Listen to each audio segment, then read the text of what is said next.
Hey everyone, this is Lisa from Life in Layouts, and today I am here for a special school hop from Sara's Scrap. It started yesterday, and we are on to day 2.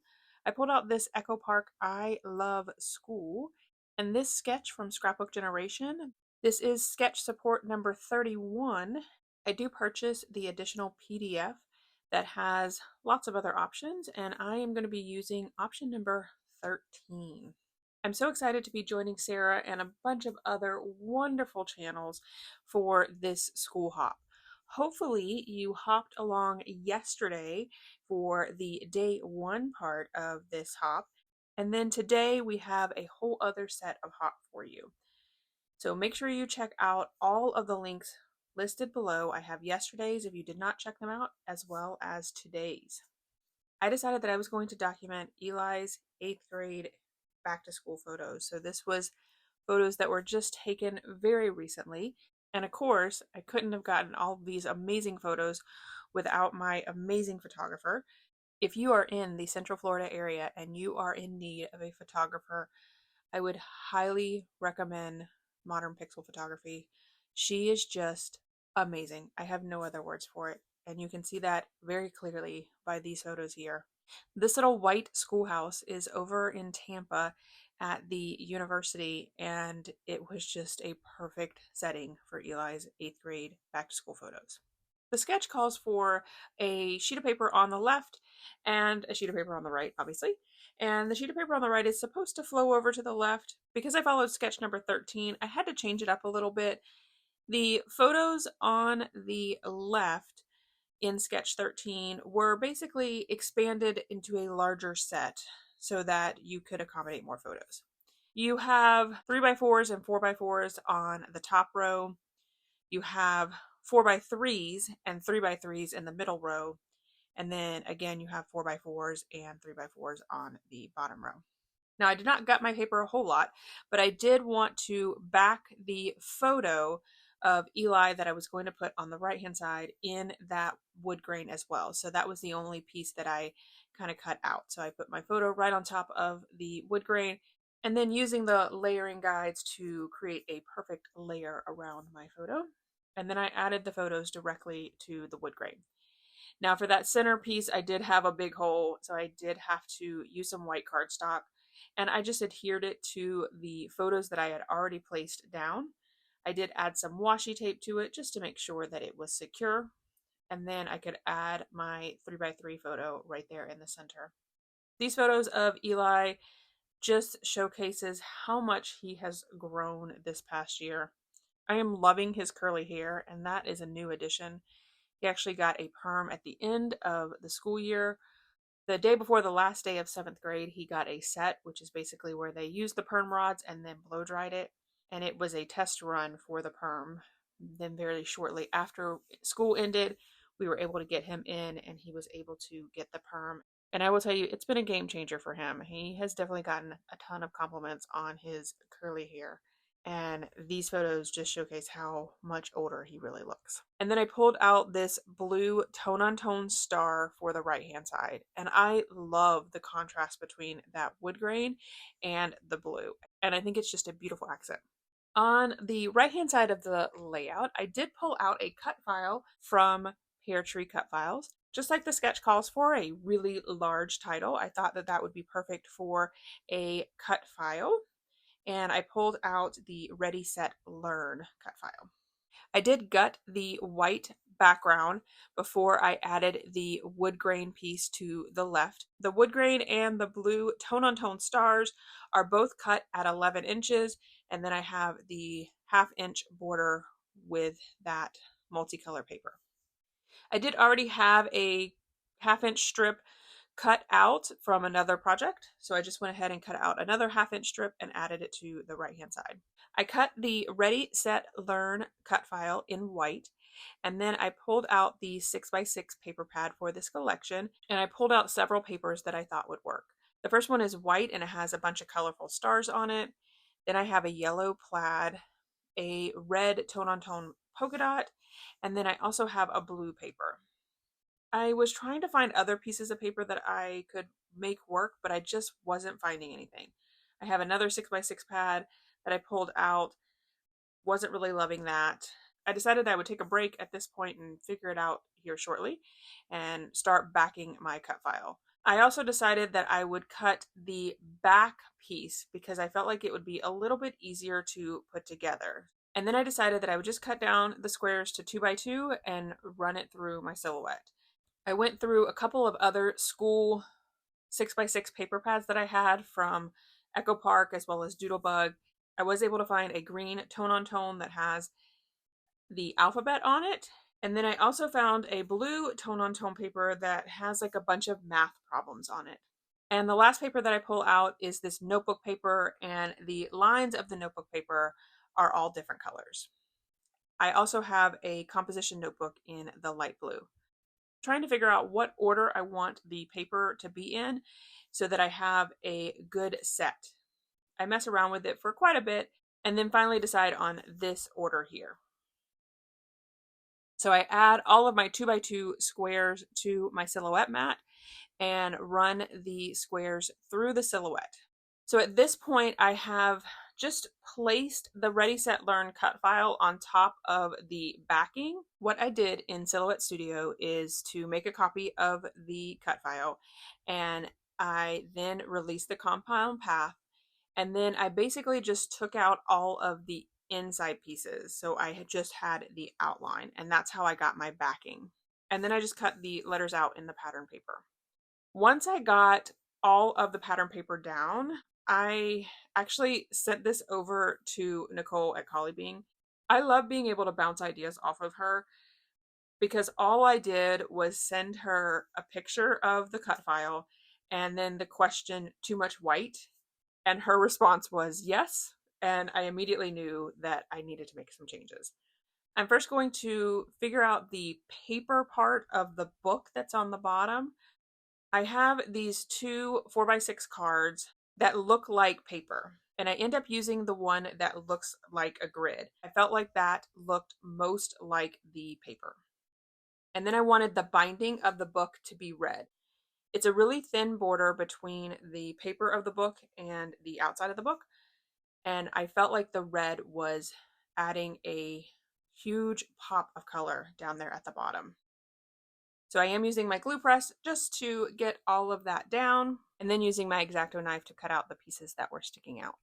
So as I'm working on this book, I do want to remind you guys that there are links below, so make sure you go and check them out. I'm super excited to see what everyone is doing with this hop. I went with this cut file because of the books in the inspiration piece or the title piece, but I know that several other people are going with like a punny theme.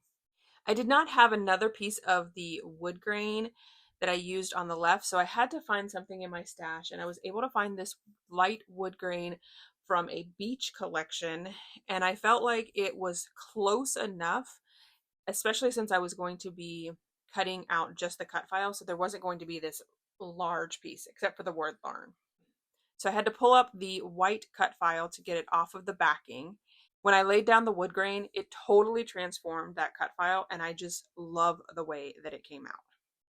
I feel like the wood grain gives it a look of the bookshelves in a library, and I love the contrast of the wood grain against that tone-on-tone blue paper. So I do use my glue press to make sure that the cut file is attached to the backing. I will link this cut file below. It is from Peartree Cut Files. I recently found them, and I'm really enjoying their cut files.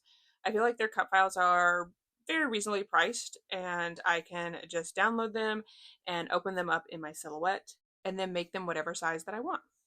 Once I get the wood grain attached to the back piece, I do pull out my Distress ink and tea dye. I didn't want to distress the cut file a lot, but I just wanted to make sure that if there was any parts of the backing, especially since it was white, that it was concealed a little bit. And so I just used the Distress ink and tea dye to camouflage any of the white pieces that might have been sticking out. I then pulled out this sheet of paper from the 6x6 paper pad, and I cut out 3 of the cut aparts. The first one is a letterboard that says, "What you do today can improve all of your tomorrows." I also cut out a saying on what looks like white notebook paper that says, "If you can dream it, you can achieve it." And then this black one here is the first day of school. So I knew I wanted to use those 3 squares on my layout. So I started with the letterboard up in the upper right-hand corner. I added the notebook paper between the Y and the N of my cut file, and then the first day of school over on the left-hand side. I then add fun foam to the back of my cut file because I did want it to set up a little bit from the photo itself. I don't really add any journaling to this particular layout because the picture on the right has all of the details from the day. So it has his age, the date that he's starting the first day of 8th grade, what he wants to be when he grows up, how tall he is, and the fact that he currently is in love with McDonald's Big Macs. So I felt like that was kind of my journaling for this. Nikki also takes a photo with this chalkboard, and actually the chalkboard is blank, and we Photoshop in whatever funny sayings. For this one, we have 4 more years of these photos. Eli has a very sad face in that photo. That's probably one of my favorites. Once I got the cut file down, as well as the photo on the right and those cards, then I just pulled out the sticker sheet and started to embellish. I was really just pulling out anything that reminded me more of middle school as opposed to elementary school. I feel like a lot of the collections focus on what you would see in elementary school and not really middle school or high school. So I was really trying to pull out any of the pieces that looked more as if they belonged in an older school. In the upper right, I added a sticker that was actually a cluster of a composition notebook as well as a spiral notebook and a pencil. I also added a stack of books with an apple underneath the photo, and then added a set of glasses because Eli does wear glasses, not all the time. He just wears them when he was in class. Over on the left, I added a clock as well as an apple. And then I found this yellow sticker that says "School is cool." And then I found this sticker sheet that had the alphabet, and that is definitely elementary school, but it fit perfectly underneath the books. And I just love the way that it looked there, and I love the green against the wood grain and the blue background. I found a globe that I added to the upper right-hand corner. I also found this yellow ruler that says "You Rule." And then right next to the photo and the R and the S in my cut file, I added a little binder clip.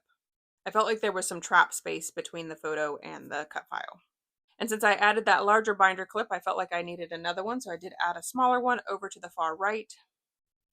And then I did have a binder clip down in the bottom cluster, but I still had some trap space down there, so I ended up pulling up the binder clip and then adding the eraser to it.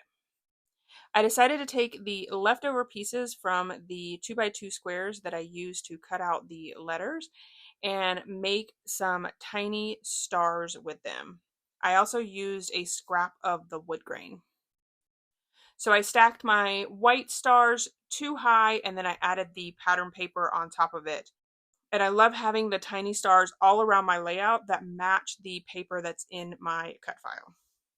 So I decided to do it a little bit different this time. Instead of making all of my tiny stars on my mat, I decided to stack them too high with the white and then decide what color I wanted to add to the layout before I added the top piece to it. Because I wasn't using Doodlebug, I didn't want a bunch of tiny stars in colors that I probably won't use a lot. I have no problem having a ton of tiny stars and hearts in the Doodlebug colors because I know that I will use them over and over again, as well as they match all of the Doodlebug collections. Whereas with the Echo Park collections, these papers don't necessarily match other items, so I didn't want to have a bunch of stars that I probably wouldn't use. So even though I have a bunch of tiny stars cut out in the pattern paper, I was okay with just tossing that if I didn't end up using it. And I would still have the double stack white stars that I could keep and use at a later time since those were already created. So I end up adding tiny stars to the upper left-hand corner, as well as over on the right-hand side, I added it right next to the books with the apple, right below the eraser, right above the globe, as well as over on the right-hand side next to that ruler that says "You Rule." And then I just added 1 star in a couple of places just to give it a little extra. And then I felt like I needed another set of 3 next to the photo on the left-hand side of the layout. So I add those 3 stars down as well. So I have done quite a few school layouts recently. I think I have all of Eli's first day of school photos documented, which is super exciting. All right, and then that is it for this video. Here is my final layout as well as some close-ups. I do hope that you decide to hop along and check out all of the other layouts created for this Books, Brains, and Bad Puns hop. I am sure that you're going to get lots and lots of inspiration. If you enjoyed this video, if you wouldn't mind giving me a thumbs up, I would really appreciate it. If you haven't done so already and you want to see more double page layout inspiration, make sure you hit that subscribe button. Thanks everyone for watching, and I hope that you have a scrappy day.